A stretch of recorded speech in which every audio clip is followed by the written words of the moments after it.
How to gain power for yourself. Now, a lot of people will probably hear that, and the first thing that they think to themselves is, I don't want to do that.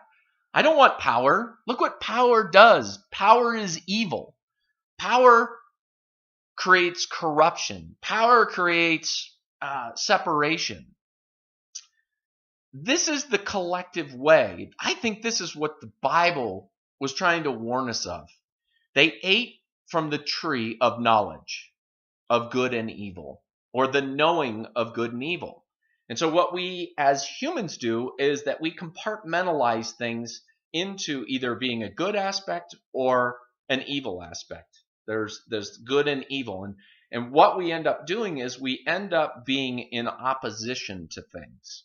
And so when I say that you can gain power, if you live within the collective mindset, you would say, I don't want power. I don't want power because power creates corruption. Power creates the evilness. And I don't want that. But what I would do is I would suggest another way to think. Whenever you see or you feel this idea of needing to compartmentalize something or to label it as good or bad, that there's two versions of that truth. This is where we get into paradoxes and always understanding that there's a reciprocal to something. Whenever I go into a situation and somebody's trying to convince me of something, I always say there's probably a soul's version of this and there's probably an ego version. The ego version of every kind of aspect of being a human is us trying to create an identity.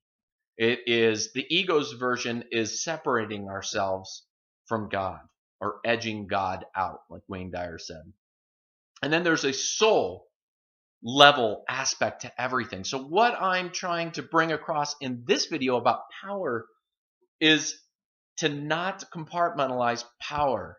Like the collective wants you to be against power because you see these politicians doing these evil things and this sort of thing. What I want you to be on the side of powerful things that bring us together.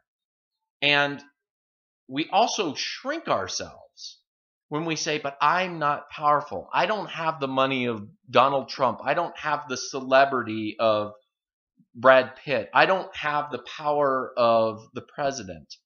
I don't have these powers.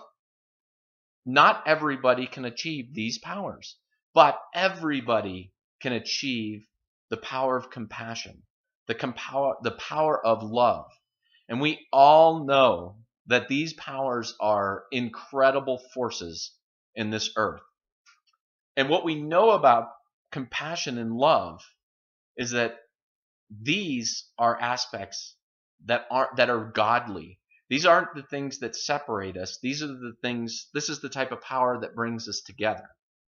And so whenever you think of, I'll just give you this idea that when something seems to appear where we need to compartmentalize something into a dualistic state of good and evil, that another way to focus on this is to not be against things, but yet to find out what's the soul's version of this. And this happens in so many of our human aspects and being human. And these are the things that dwell within us that we can't quite articulate. I'll just give you a quick example. If we were to we just used power, so I'll use the example of jealousy. Jealousy can take the form of the ego, in the idea that what we're looking for in jealousy, what kind of energy that comes up as a human, and the ego version of that is control over another person.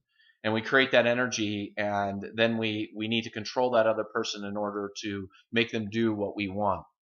But there's a soul or a deeper reasoning, because there is this aspect that we know that we need jealousy in our lives. There is a deeper version of jealousy, which is to create a vessel of energy, which means that in a relationship, we all feel this, there is this aspect that is just a human nature of modesty in a relationship.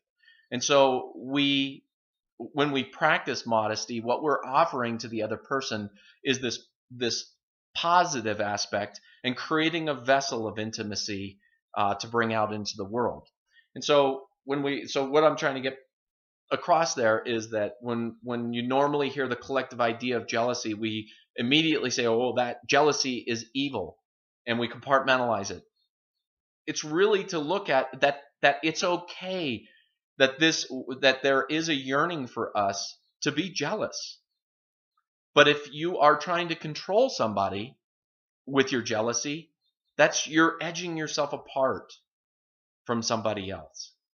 But if you have this wanting for intimacy, this jealousy that is a soul's version, you bring a positive aspect to a relationship. And it's just an articulation of what already goes on inside of us humans. So how do you gain power? How does everybody gain power? Become your authentic self. When you do this, everything else comes back together. And when you don't go in opposition of something, don't be against war, be for peace. You live in a different state of grace, and you live in a soul's version or a deeper version of being your quintessential authentic self.